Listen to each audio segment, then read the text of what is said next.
बिहार में नया मुख्यमंत्री बनेगा। बिहार में इस साल के अंत में यहाँ के विधानसभा चुनाव होने वाले हैं। इन चुनावों में अपनी दावेदारी की आगाज करने के लिए प्रशांत किशोर एक बहुत बड़ी जनसभा कर रहे हैं ऐतिहासिक गांधी मैदान में। क्या प्रशांत किशोर और उनकी पार्टी जन स्वराज को वो कामयाबी मिलेगी जो वो पाना चाहते हैं? क्या प्रशांत किशोर वो बदलाव कर पाएंगे या उस बदलाव की शुरुआत कर पाएंगे बिहार में जो वो करना चाहते हैं, जिस सपना को लेकर वो आगे बढ़े हैं? ये सारे सवाल हम सीधे प्रशांत किशोर से ही करेंगे। तो प्रशांत, क्योंकि वो हमारे साथ अभी जुड़ रहे हैं एबीपी के प्लेटफॉर्म पे, तो प्रशांत, एबीपी न्यूज पर आपका बहुत बहुत स्वागत है। शुक्रिया। मेरा पहला सवाल आपसे, बिहार की राजनीति में प्रशांत किशोर आप अभी आज अपने आप को कहां खड़ा पाते हैं? मैं आने वाले चुनाव में बिहार में त्रिकोणीय संघर्ष देखता हूं। पहली बार पिछले 25-30 सालों में बिहार में त्रिकोणीय संघर्ष आपको दिखेगा, करीब करीब हर सीट पर, जहां पर सीधा मुकाबला जनसुराज, एनडीए और राजद के गठबंधन। ट्रायंगुलर फाइट होगा। ट्रायंगुलर फाइट है, बिल्कुल ट्रायंगुलर फाइट होगा। ओके। और ये पहली बार हो रहा होगा पिछले 30-35 सालों में, क्योंकि पिछले 30-35 सालों में यहाँ पर दो ध्रुवीय राजनीति रही है और जहाँ पर पॉजिटिव वोटिंग के मुकाबले ज्यादातर नेगेटिव वोटिंग होती है, जहाँ लोग लालू के डर से भाजपा को और नीतीश भाजपा को और भाजपा के डर से लालू जी को वोट करते हैं, वो पूरा समीकरण इस बार आपको बदलता हुआ दिखेगा, क्योंकि अब एक तीसरा प्लेयर, एक तीसरी पार्टी, एक तीसरा विकल्प लोगों के सामने है, जिसका नाम है जनसुराज। अच्छा, तो प्रशांत, आप ये रैली जो कर रहे हैं, आप अपने आप को तीसरा विकल्प मान रहे हैं। लोग 2-3 बातें कह रहे हैं और मैंने अपने आप को तीसरा विकल्प नहीं कहा। मैंने कहा लड़ाई त्रिकोणीय है। कौन तीसरा विकल्प है ये तो जनता तय करेगी। ठीक है, आप है ना 1, 2, 3 में, तो आप बिल्कुल आप बिहार में कहीं जाइएगा तो लोग यही बताएंगे कि मुकाबला जो है वो इस बार आरजेडी, इंडिया और जनसुराज के बीच में। ठीक है, आप की रैली जो हो रही है, आप उसको बिहार में बदलाव लाने की रैली बता रहे हैं लोगों को। लोग ये कह रहे हैं कि चलो बदलाव करने के लिए निकले होंगे प्रशांत किशोर, लेकिन यहाँ लड़ाई तो नीतीश कुमार के सुशासन और लालू यादव के जंगल राज के बीच में है। तीसरा मैदान में कोई है ही नहीं। ये कौन कह रहा है? पहली बात कि जो रैली का नाम है, जो सभा है कल, बदलाव, बिहार बदलाव रैली, वो इसलिए है कि 2 साल जब मैंने पदयात्रा की, 5000 से ज्यादा गांव में गया दल बनने से पहले, तो जो सबसे ज्यादा शब्द मैंने सुना वो है बदलाव। बिहार में लोग बदलाव चाहते हैं। ये बात घर घर, गांव गांव, हर इलाके, हर डिस्ट्रिक्ट, हर प्रखंड में मैंने सुनी। चाहे आप राजद के समर्थक हैं, आप भाजपा के समर्थक हैं, जदयू के समर्थक हैं, हर व्यक्ति यहाँ बदलाव चाहता है। बदलाव होना चाहिए, लोग नया कुछ चाहते हैं। अब वो नया जनसुराज है कि नहीं, इस पर विवाद हो सकता है, लेकिन लोग बदलाव चाहते हैं, इसमें कोई विवाद नहीं है। यहाँ पर मेजॉरिटी बदलाव चाहता है और ये आंकड़ों के आधार पर मैं आपको बता रहा हूँ। कोई भी सर्वे करके बिहार में देख ले और ये सवाल पूछे कि क्या बिहार में आप बदलाव चाहते हैं, तो करीब करीब 60% से ज्यादा लोग ये आपको बताएंगे कि हाँ, बिहार में बदलाव होना चाहिए। दूसरी बात आपने कही कि यहाँ पर लड़ाई, तो लोग बता रहे हैं कि लालू जी के जंगल राज और नीतीश के सुशासन के बीच में है। बिल्कुल ये होती थी जब नीतीश का सुशासन था, सो कॉल्ड, तब लड़ाई जंगल राज, लालू के जंगल राज और नीतीश के सुशासन के बीच में होती थी। आज के तारीख में लड़ाई जो है वो लालू जी के जंगल राज, जो अपराधियों का जंगल राज था, नीतीश का जंगल राज, जो अधिकारियों का जंगल राज है, और जनता का सुंदर राज जनसुराज के बीच में है। तो लड़ाई अभी नीतीश के अपराधियों वाला जंगल राज चाहिए, अधिकारियों का जो अभी जंगल राज चल रहा है ये चाहिए, या जनता का राज चाहिए, इस पर लड़ाई है। और आपको ये कौन बता रहा है कि नीतीश का सुशासन है, मुझे नहीं पता है। बिहार आज देश का सबसे गरीब और पिछड़ा राज्य है।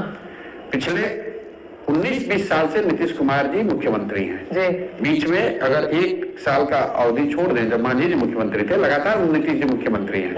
बिहार विकास के सभी मानकों पर करीब करीब सबसे निचले स्तर पर। प्रशांत, आप ही तो थे साथ नीतीश जी के, इतने समय आपने फिर आप गलत बात।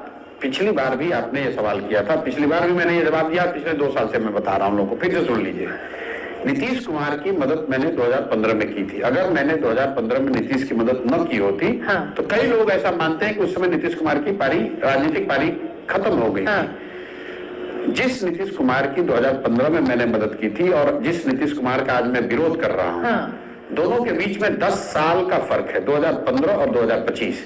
जिस नीतीश कुमार की मैंने मदद की थी वो व्यक्ति प्रशासक के तौर पर, मुख्यमंत्री के तौर पर बिहार में सुधार करता हुआ दिखा था।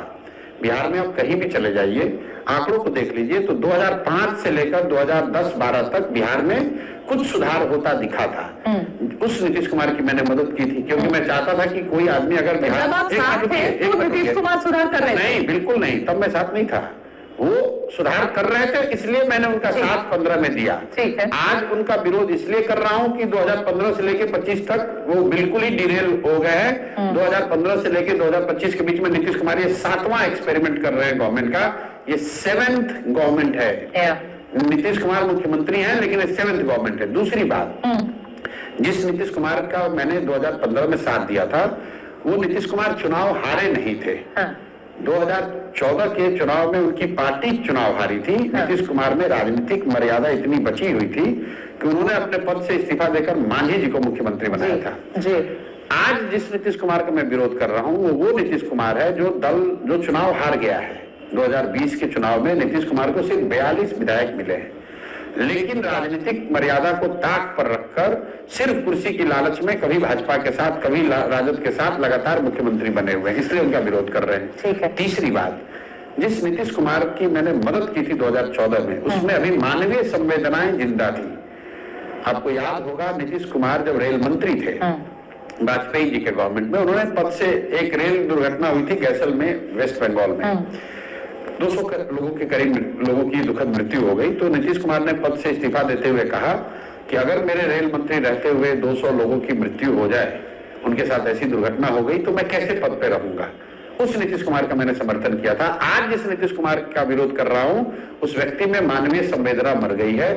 कोविड के दौरान पूरे देश ने देखा, पूरे विश्व पे संकट आया, सबको कष्ट हुआ, लेकिन जितनी परेशानी बिहार के बच्चों को, बिहार के युवाओं को, बिहार के लोगों को हुई उतनी परेशानी किसी को नहीं हुई।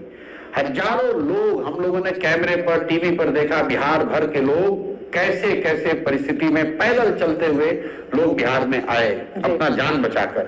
और उस पूरे दौरान आप लोग तो पत्रकार हैं, नीतीश जी का एक फुटेज, एक बयान दिखा दीजिए। 1.5 महीने तक नीतीश कुमार बंगले से बाहर नहीं निकले।